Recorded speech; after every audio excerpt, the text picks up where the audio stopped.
Hello, everybody. Welcome to my second video of networking questions on for DevOps interviews. On the first video, we covered two questions: the famous browser question and the NetStats connection questions.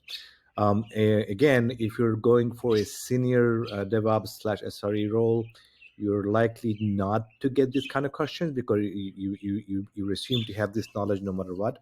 But if you're going for a normal or junior or entry level DevOps roles, there's always doubt about the candidate knowing the fundamentals of networking. So then you would be asked questions like this. So question number 3 is how do you see what IPs are behind a domain name?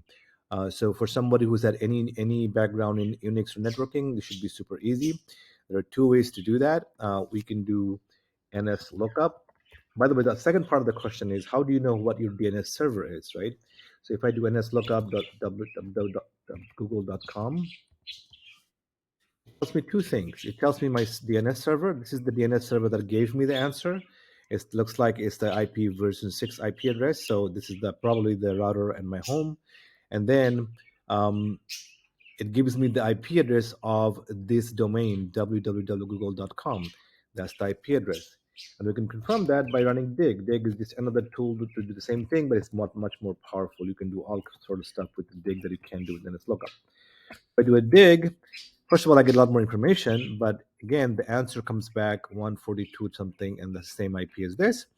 It also tells me the server that gave me the answer, gave me, how long it took or whatever, and then it also gave me the time, and some more detail. But you can do if you do a man page on dig, you will see you can go crazy with dig command. So that's the answer to this particular question.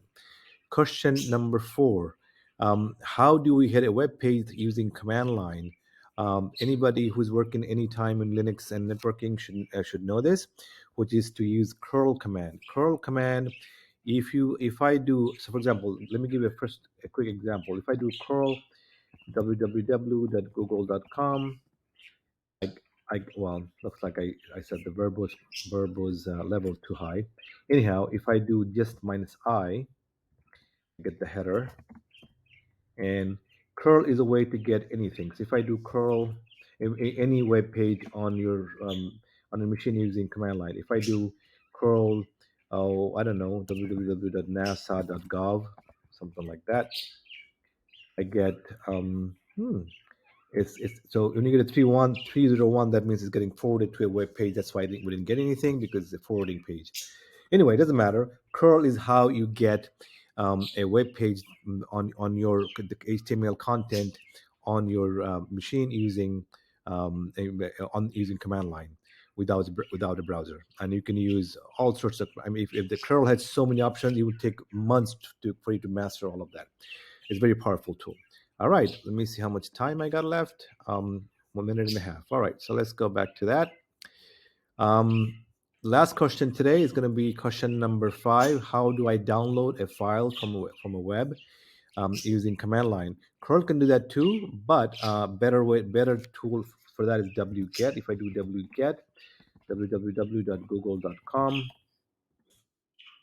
download the page, you will see that because I've done it before, it downloaded twice. That's the Google's index.html page. Now, if I wanted to actually get a file, for example, Terraform's binary file, right? Here's the copy. I don't want to download that. I just want to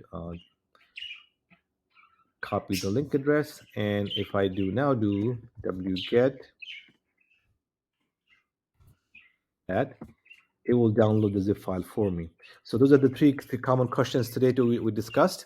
And I will go ahead and do another couple of videos on other top questions that you get asked about networking on a DevOps interview. If you like these videos, please like and subscribe. That helps me with the YouTube's algorithm. And I will see you in the next video.